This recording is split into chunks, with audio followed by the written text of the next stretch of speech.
to join us, and then we'll get going.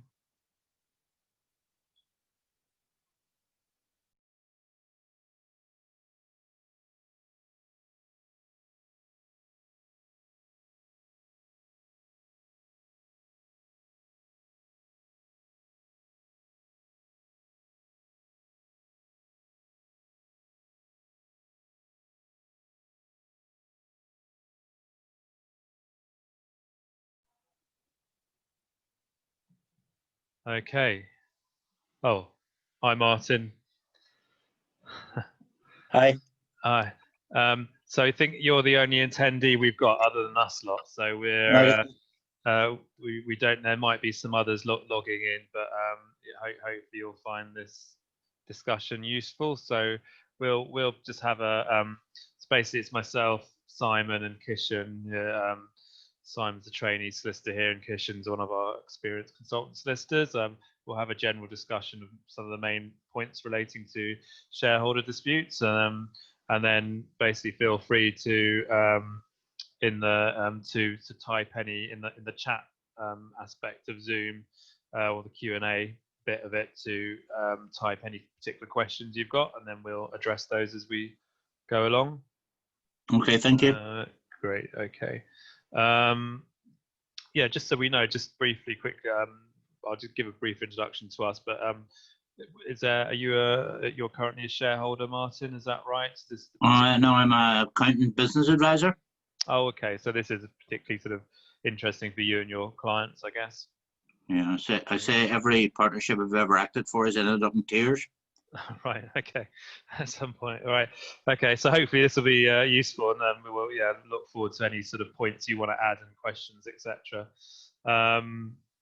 So yeah, brief introduction to us. So we're a fairly new modern law firm. We do a lot of specialize in what you might call corporate commercial work. So we act for a lot of private companies, constantly dealing with directors and shareholders. And as Martin says, we often come across shareholder disputes in one form or the other, and varying degrees of fallout and witness or come across different ways that we find of resolving them, commonly involving eventually the buyout of one particular shareholder. So yeah, we've got a list of points I think was in the invite subjects that we'll run through. So I think we'll the title is Minimising and Resolving Shareholder Disputes. So I think initially we'll focus on the minimising aspect, which principally is sort of sound and good, well considered contractual and constitutional documentation, principally shareholder agreement if there is any, and articles of association and what provisions in there that can be helpful or should be included. So yeah, I'll sort of, I think rather than me discuss that, I'll hand over to maybe Simon, who wants to start off with some of those areas, and then Kishan to fill in on any points missed. Yeah, so hi Martin.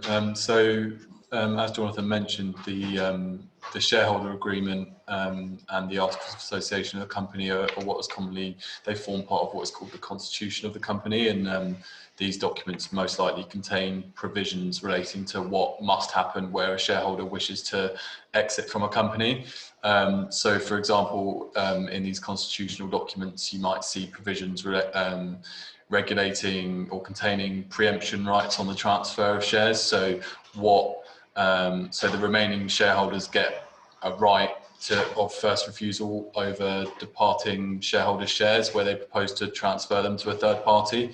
So that can often come up in shareholder dispute scenarios where we've recently advised on a situation where a shareholder was seeking to exit a company, and it was a quite unique situation in that they'd actually found a willing and able third-party purchaser to buy their shares, which is quite rare, as normally in these scenarios the existing shareholders are normally best placed to buy shareholders out, and they've got the most sort of inclination to do so. And dovetailing with preemption rights on the transfer of shares, you also have preemption rights on the issue of new shares, which is predominantly an anti-dilution mechanism, which again means existing shareholders get a right of first refusal over an issue of new shares in the capital of the company. So that can come up, again, that recently came up in a shareholder dispute that we advised on, because the shareholder that we were advising was concerned that the remaining shareholders might issue new shares in the company in order to dilute him on purpose. So again, this is where the constitutional documents of the company come into play. And then you've got what you commonly see in these documents as well are good leaver and bad leaver provisions, which are particularly relevant to shareholder dispute scenarios, as these provisions will dictate the price to be paid for the exiting shareholders' shares usually. What commonly happens is if a shareholder is a good leaver, they'll be bought out at what is known as fair value, and the definition of that can vary from company to company, but usually the fair value is determined by the company's accountants, or if the company doesn't have an accountant or they want somebody independent to do it, then it can be an independently appointed firm of accountants. And then if a shareholder is a bad leaver, then they'll usually have their shares bought back at their nominal or par value. And then another thing that you commonly see within these constitutional documents are, or is advisable that they contain these things, is alternative dispute resolution clauses, which will set out a process which must be followed where the parties dispute a certain matter. And then following those procedures set out in the constitutional documents can help ensure that any shareholder disputes or disagreements are resolved quickly, efficiently, without undue cost and without damaging the business relationship between the parties. So yeah, I think that's some of the common points you see. Yeah. I'll just add in a couple of points relating to what Simon was saying. So we also sort of commonly see now, which you didn't so much see a few years ago, but we see like a vesting schedule in respect of shares. So typically when we see startups where you've got the subscriber founding shareholders, and they agree what we call like a reverse vesting basis for them holding the shares. So they hold the shares from the start, but then the company and the other shareholders have a declining ability to buy back and acquire those shares off a certain shareholder the longer that shareholder or any shareholder stays with the company. So typically after, say, 5 years, the shares can be considered fully vested and then are subject to the good and bad leaver provisions. But before that, there's this sort of 5-year vesting period whereby there's a declining, in accordance with the schedule, there's a declining right for the company on the schedules to buy back, cancel, or for the shares to be transferred at commonly, or the proportion of shares would be commonly at sort of nominal nil value for the unvested shares, depending on what year they leave or what time they leave within that 5-year period, vesting period. And then, like good and bad leaver clauses, it's good to have a power of attorney provision in the shareholders agreement to back those up. So power of attorney will commonly be in favour of the board or a designated individual shareholder, whereby if there's sort of non-compliance or the departing employee shareholder doesn't sign or execute whatever documentation in line with those provisions, then somebody can sign on their behalf, and that sort of helps to resolve issues where perhaps parties won't comply with what's otherwise been agreed in the contract. But yeah, I don't know. I'll hand over to Kishan. I don't know whether, one, you've got anything to add to those points on principally shareholder agreements and articles, Kishan, but then also if you can then after that just run over onto the next subject topic, which is sort of terminating directorships and how best to do that and what procedure to comply with, because there's a few sort of employment related law issues I think that relate to that. I know you've come across that a lot in the past, but I'll just mute myself now and let you. Yeah, sure. Thanks, Jonathan, and good afternoon, everyone. Good afternoon, Martin. So yeah, just I guess, yeah, I think that was a very good summary there from Jonathan and Simon about shareholder agreements and articles of association generally in the context of disputes. I would also add, commonly do see drag along and tag along clauses where sort of the minority shareholders can be dragged by majority shareholders in the event that there is a potential offer to buy the company. And tag-along clauses sort of help protect minority shareholders to make sure they get the corresponding value of the sale of the purchase price of the shares. So that's also quite an important instrument that I would definitely recommend having in shareholder agreements, and to also consider it, especially in the context of majority-minority shareholder balances. Dealing with terminating directorships, as Jonathan said, that there's two aspects to that. There's firstly the employment law aspect, and secondly the commercial corporate aspect. So dealing with the commercial corporate aspect first, it's very important that we look into the articles of association of a company to see if there's any articles there that relate to terminating directorship, and indeed if there's any sort of quorum that you need to pass a vote in a board meeting or a written resolution to ensure that everyone agrees with that sort of termination of that director. So that's the first aspect. The second aspect is the employment law aspect, and that's where a lot of people don't really realise when they just sort of dismiss directors. They don't realise that there could potentially be, most likely there is, a employment relationship as well. And for those directors that are serving for over 2 years of employment, they have the relevant qualifying period to where they have greater employment rights. So they're able to bring claims for unfair dismissal or constructive unfair dismissal because they have the prerequisite period to do so. So in that context, it's very important we get the process correct and also the reason correct. So employment law and dismissals are really much about two things, and that's following a fair process and dismissing for a fair reason. So, and the reason could be either conduct, could be capability, it could be redundancy, it could be for illegality reason. So those are the reasons where you generally see dismissals that are deemed to be fair under the Employment Rights Act. You also have to follow a fair procedure, and again, a lot of companies do fall foul of this, where you would have to ideally show a paper trail or show some kind of evidence that there's been some level of misconduct.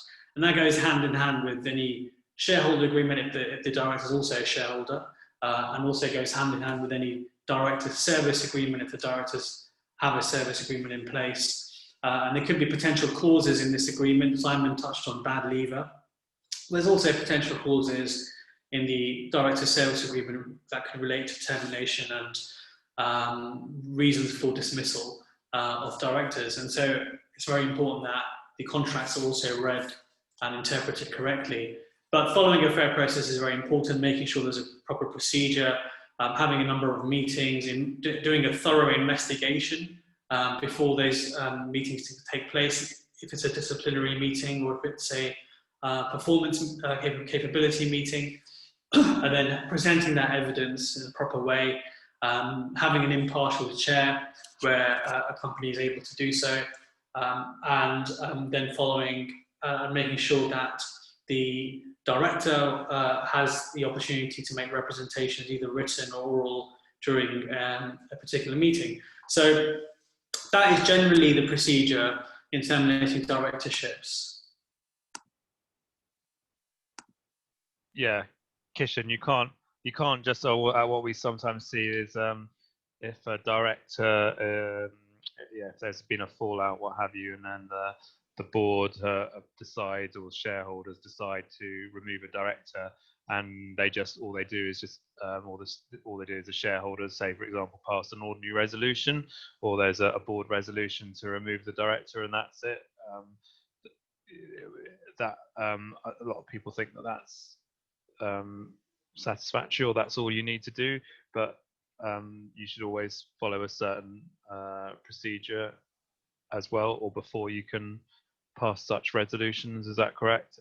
Yeah, absolutely. Yeah, you've got to follow the right procedure and process, and sometimes they can be found in the Articles of Association themselves, or they can be found in the company's constitutional documents.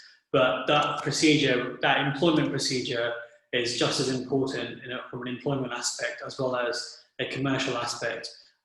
So yeah, I think they both go hand in hand, and the board meeting minutes and written resolutions follow from that procedure once that procedure is followed.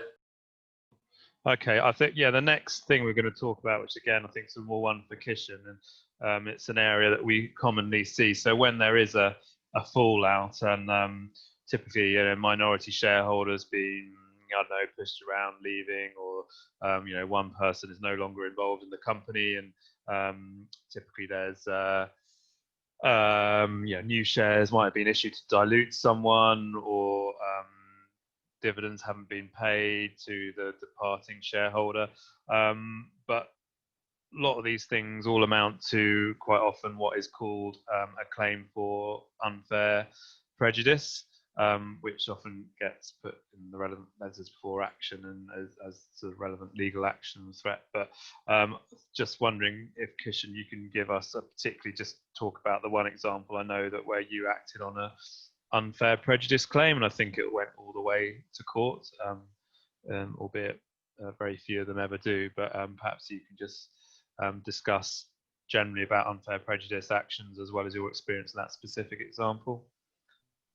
Yeah, sure. Thanks, Jonathan. Yeah, so a shareholder of a company can petition for what we call relief, where under Section 994 of the Companies Act 2006, where the affairs of the company are being conducted or have been conducted in a way which is unfairly prejudicial to the interests of that particular shareholder, or an actual proposed act or omission of the company which would be quite prejudicial.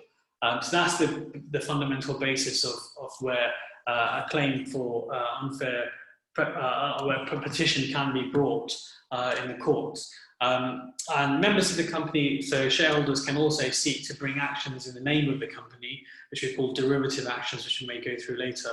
And also shareholders can also petition to wind up the company on the grounds that it is just and equitable to do so. I've done that a few times for clients, and that's quite interesting, where the company just gets wound up because it's just inequitable.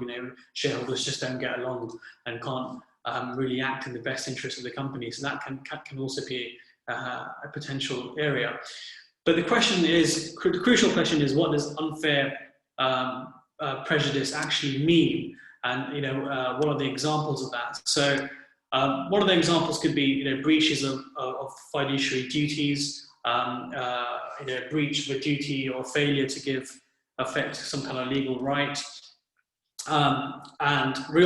The question is that real prejudice has to be suffered as a result of a breach of a fiduciary duty by a director. So if the director hasn't acted in the best interest of the company, or has misused or misappropriated company assets, for example, or committed some kind of level of fraud, so some kind of high-handed behaviour, which can be shown, and there's a real effect on the company, that can be deemed to be real prejudice that has been suffered as a result of those breaches by other shareholders and other directors. The other kind of unfair prejudice is what we call inequitable conduct, and examples of that can be where there's a complete breakdown of trust and confidence in a sort of a partnership, or exclusion from management, where participation was so crucial, important in that process. Also, a failure to consult with or provide information to that particular shareholder, or that petitioner, if you like, where it was agreed that that petitioner would be consulted or provided with that kind of information. That's also grounds for unfair prejudicial petition. The most interesting one, I think, is also deadlock.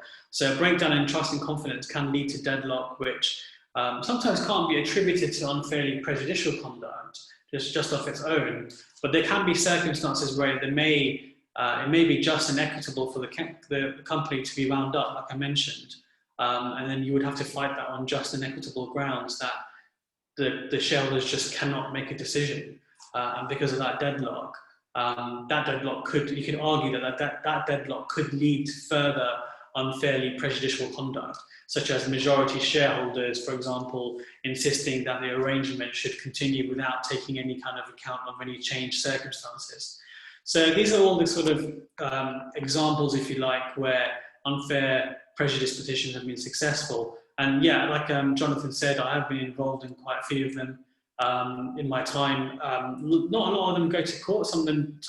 Most of them settle. And I do believe in, certainly the civil procedure rules are made in a way where settlement's very important or should at the very least be considered. And a settlement can happen through negotiation between the parties, or indeed through a process called mediation, which I'm a big advocate of. And in the case that I did recently was where a director committed some fraudulent action and there was a breach of fiduciary duties, and that kind of led to a mediation, which eventually led to a settlement. And one of the arguments were that it's unfairly prejudicial to the remaining shareholders who have suffered quite a large detriment as a result of the shareholder and the director's particular actions. Cool. Okay. Yeah.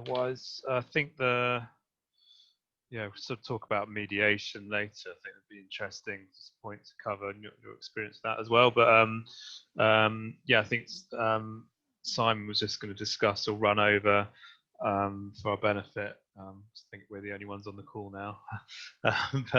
Yeah, just the process or how to facilitate and structure a buyout where you've got where I guess there's a deal in principle, they decided to resolve the dispute by somebody being bought out, which Simon's done a few of those now. Yeah, so I've just sort of like put together a hypothetical example just to sort of explain and demonstrate how a buyout could be structured and facilitated. So the example I put together is the simple, straightforward situation where there's two shareholders who hold 50% each of the shares in the capital of the company. Presume for the sake of this example that they're both directors as well. Say that the parties have agreed for the company to buy back and cancel the departing shareholders' shares for £75,000 using its distributable profits. So the first thing you have to check is that the Articles of Association of the company don't prevent the company from buying back its own shares. So again, just presume that there's no such provision within the articles. So taking that really simple hypothetical example, the documentation that you'd need to put in place to facilitate the buyout would be primarily the share buyback agreement, which are usually short form, and they're usually around 10 pages in length, presuming there's no bespoke or lengthy bespoke provisions that need to be inserted between the parties. You'll also need to draft written shareholder resolutions, both ordinary and special, to approve the buyback contract and to disapply any statutory preemption rights. You'd also have a set of board minutes in place to record the buyback as well. And then after that, it's fairly straightforward. You just need to do various company's house filings. So the main one is the form SHO3, which records the company purchasing its own shares. So this is the form that if the consideration is over 1,000, then stamp duty will need to be paid, and the obligation to pay the stamp duty falls on the company.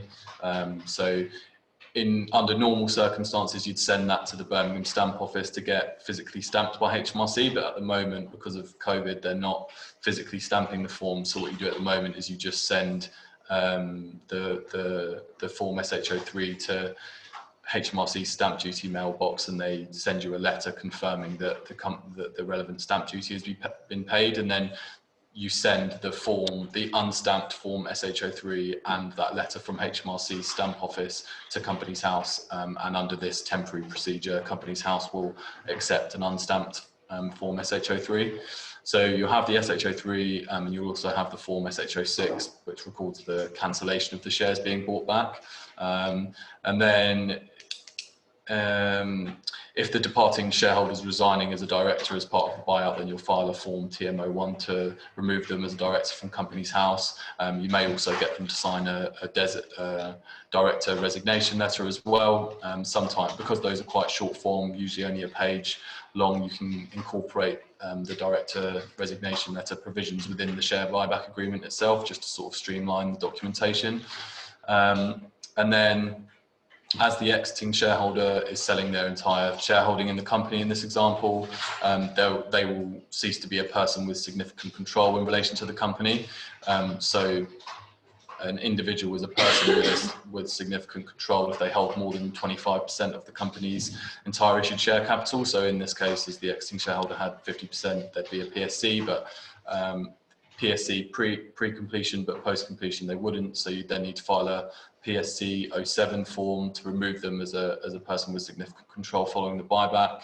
And then, given as part of this hypothetical scenario, the remaining shareholder is going to carry on as a shareholder in the company, and the company's not being wound up, it's carrying on trading, etc. The remaining shareholder is going to go from a 50% shareholder to a 100% shareholder. So you'd need to file a form PSC04 as well to record this change in ownership. But that's just sort of a brief overview of how a simple buyback scenario could be structured and facilitated. Back to you, Jonathan.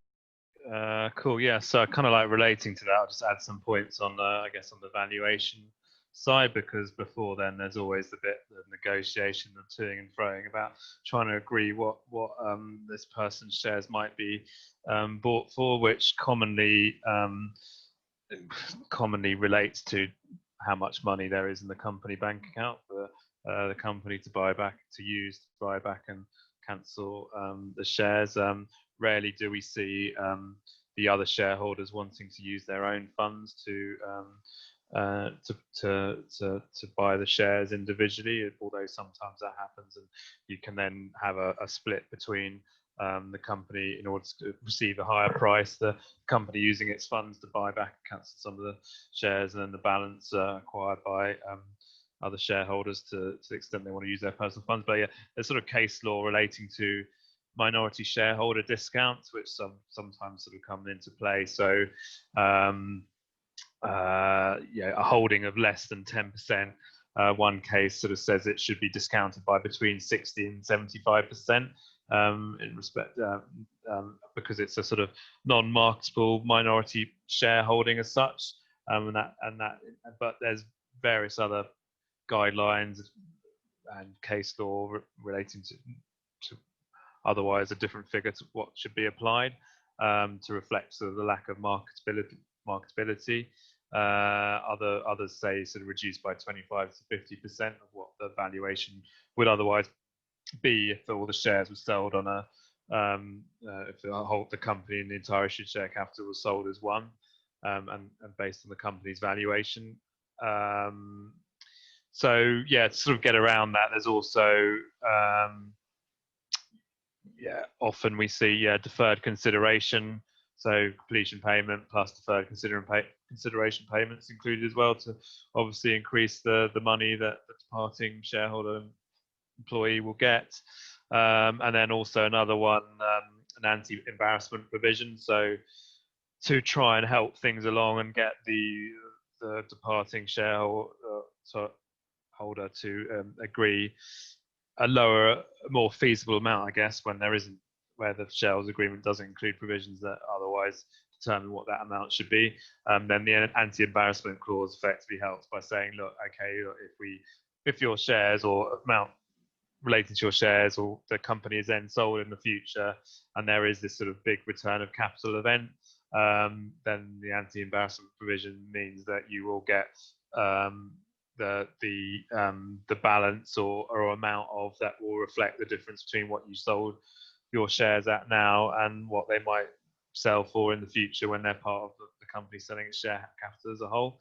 But yeah, they're sort of been involved in negotiating a couple of those, but they're still kind of relatively rare, but can be helpful.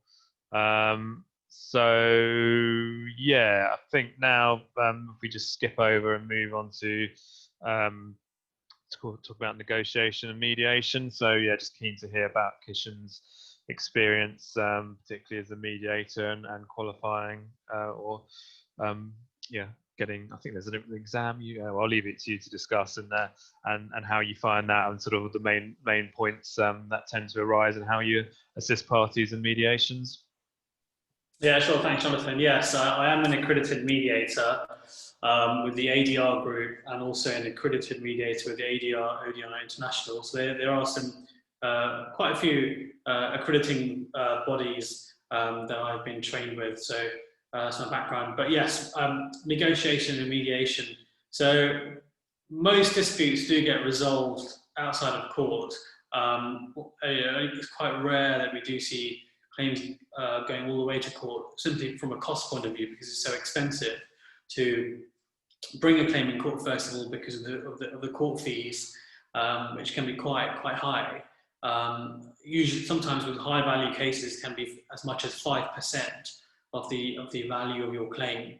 So it can be quite challenging for a lot of companies to actually bring that kind of claim, or shareholders. One of the other reasons is, I mean, you can't get creative solutions in court. I mean, in court you'll get potentially damages, compensation, or the court may ask someone to perform a part of a contract, but very rarely do you get any kind of creative solutions. In my experience with negotiation, that can happen in many ways. So it can be verbal negotiation over the phone, which some solicitors will do. Or it can be written negotiation, so various letters going back and forth on what we call a without prejudice basis, which gives you the protection where if anything is said without prejudice, then it can't be used against you in court unless and until costs are decided, where the judge decides which party pays the legal costs to the other party, and that's where it's very important. And there is an obligation in the civil procedure rules to ensure that the parties are thinking about negotiation, mediation, and what we call ADR, alternative dispute resolution. The other form of written negotiation is Part 36 offers, and there's a particular rule under the civil procedure rules under what we call Part 36, where there's if a Part 36 offer is made and it's been rejected, then later on down the line, when a case goes to court at the end of the judgment, when the judge decides, because usually the rule in court is that loser pays the winner's costs, and when the judge decides how much the loser has to pay or how much the winner should not pay, Part 36 really helps, because it would really affect the party that rejected the offer in the first place if they ended up getting an offer in court that was lower or not the same as what was being offered. So those kind of tactical, strategical things are quite good to know. My favourite form of ADR is mediation, only because you have the assistance of another impartial third party to resolve a dispute. And the way that the process works, usually during non-COVID times, is you have 3 rooms. If there's 2 parties, then you have 3 rooms, one for the mediator, one for one party A, let's say, and one for party B. Party A has a dispute with party B. The mediator usually brings the parties together first, and then the mediator will tell them to go into separate rooms. The mediator will go in between each room and will use his or her skills in trying to achieve a resolution between the 2 parties. And it's been very effective. It's almost like the parties have the day in court. They feel like they've got their day and to vent or to see or get a sort of a sense of access to justice, if you like. And it can come up with some very creative solutions, where I've had mediations in the past where shareholders have fell out with each other. But then, in the mediation, there's been a reconciliation exercise. I've seen mediations where a shareholder has ended up buying out the other shareholder, which can be a really, quite a common solution to these kind of problems. Or you've seen the shareholders decide to sell to another third party as a potential resolution, and they get the benefits of the proceeds of that sale. So these kind of creative solutions is not something that a judge can really give, and that's where mediation is so helpful. And also, it saves a lot of costs. It's a much more cost-effective method. And right now, I've done online mediation training where mediation is taking place on Zoom, and it's very similar. You've got breakout rooms where party A is in one breakout room, party B is in another one, and it's a very similar process to doing it face to face. And I've recently reached deals and solutions during the mediation where we've pretty much drafted a settlement agreement on the day. So the whole dispute's been resolved in one day. There's less stress involved, less time consuming, and like I said, a lot more cost effective. I just wondering, when you do have mediations, I guess it's because often there's been maybe months, years of the parties trying to reach settlement beforehand, and because they just have their sort of poles apart, different expectations. But do you still have even though you do have success in mediations, do you still have the point where even though you feel like you make progress in the mediation, they still never get closer to a settlement offer, and then it goes back to? Yeah, it can happen. It can happen. I mean, the good thing is that both parties have sort of invested in the mediation. So they've either paid the mediator and the legal representatives. They've invested time and money. That's why I think it's very important to have a day mediation. I'm not a big advocate of mediations that only take place for a couple of hours, because it's more of a tick box exercise rather than to fulfill and to show the court that they've tried to participate. But I feel that day-long mediations are more successful because naturally, when it comes to conflict, it's all about psychology, in my view, and it's all about the psychology of the parties. We are humans at the end of the day, so it's important to understand what the real underlying issues are. And sometimes it's not actually what the dispute's about. It could be about something completely different to the dispute. And that doesn't come out in court. That only comes out when the parties are actually speaking and communicating and venting and talking to each other. So you can get to a stage where there's deadlock, even at the end of the mediation. But there's two things to take away from that. The first is that it will narrow down the issues. So parties will probably realise that what the real issues actually are, and also perhaps when it comes to a financial exercise, sometimes accountants get involved in mediations, and people really understand what the actual values are that they're talking about. So you can narrow down the issues.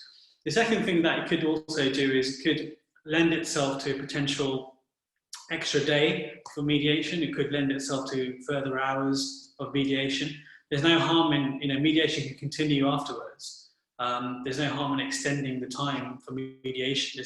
Mediation is a very flexible process. It's up to the parties. Parties make the decisions. Mediator doesn't make the decision. That's very important. It's the parties that make the decision. The mediator is just facilitating that. So if they decide to go at it again for another day or two, I've seen mediations that take place over weeks for very big disputes. That can certainly happen. The other option is that mediation could lead to a negotiation or a negotiated settlement. Once the parties really understand the issues and really understand what the value of their claim actually is, they could end up, spending a day or two just reflecting and thinking about what's happened, and then coming to the table and a negotiated settlement. That's quite common. Yeah, I was looking at doing mediation training a few years back, but might do it now. But I was interested in, I think there's a course provider in Barcelona or something, which sounded quite fun. But obviously these days that you can do that. But anyway, I'll just hand back to you finally, Kishan. But yeah, just sort of a couple of last points at the end, which I think you've got particular experience of. But if you, for our sort of know-how and benefit, if you just go over sort of what's involved with winding up the company. So I guess that's sort of petitioning the court to make that decision, or is that straight insolvency procedure? Anyway, and also what the common sort of derivative claims are brought by the company in respect to the shareholder dispute. So just sort of hand over to you again. Yeah, thanks, Jonathan. Yeah, so in terms of winding up a company, like I said, I think previously, when it comes to shareholder disputes, there is an option to actually wind up a company based on just and equitable grounds, that is a very good it's quite a powerful tool where you can threaten to wind up a company because the shareholders simply don't get along and there's a deadlock situation and there's a real breakdown in trust and confidence. So you can wind up the company on that basis, and it's actually done under the Insolvency Act 1986, which gives you the power to wind up a company if shareholders don't get along. So there is a process for that. There's also a process, obviously, companies can be made insolvent or wound up if they don't have the funds to pay off their creditors, and that can also be one of the usual reasons. But I think from a shareholder dispute context, where there is a complete breakdown in relations between the parties, that can't be resolved.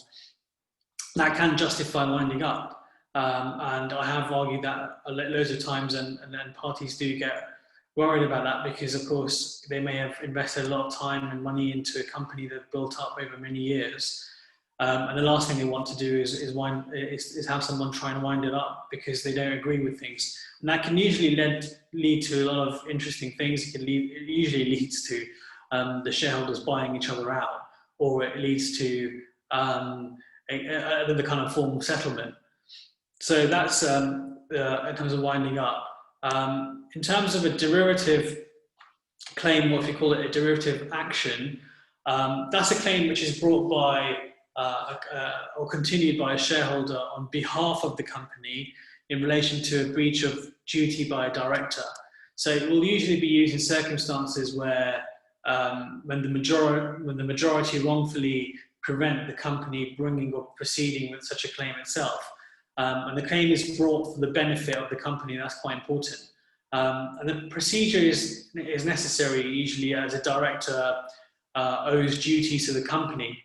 Remember, shareholders don't owe duties to the company, but directors do owe duties to the company. Things have become a bit more easier now in bringing what we call a common law derivative claim. It was a bit more difficult to do previously, but it's become a lot more easier now as a result of the Companies Act 2006, and it's covered under Part 11 of that Act, where such a claim for derivative action can be brought. And so under Part 11, that's the procedure you would use to bring a derivative claim. In terms of who can actually bring a derivative claim, like I said, it's usually a shareholder is confined only to shareholders of a company. So that's where it's quite a powerful tool, where shareholders are not directors of a company, and they just feel that the directors are not pursuing the company in the correct way. So that's one of the things to look out for in a derivative claim. And there has to also be good faith on part of a shareholder of bringing that kind of claim. So good faith is quite an important aspect when trying to bring a particular claim. They have to have good evidence. There has to be good grounds for showing things like breach of fiduciary duties, showing misconduct or misbehavior. So there still has to be very good grounds for that. And also they have to try and show that the claim itself actually promotes the success of the company as a whole. So if the shareholder is bringing the claim, they have to do it in the best interest of the company to show that it's promoting the success of it as a result of that action. What will the court award in the event of a derivative claim brought by a shareholder. So I'm thinking maybe a sort of scenario where you might have a passive share, like an investor who's disgruntled or unhappy with the people running the company and who might bring a derivative claim. Would that be true? Or? Yeah, so if you're looking at relief that can be brought, you could either get, I mean, it could be damages, for example.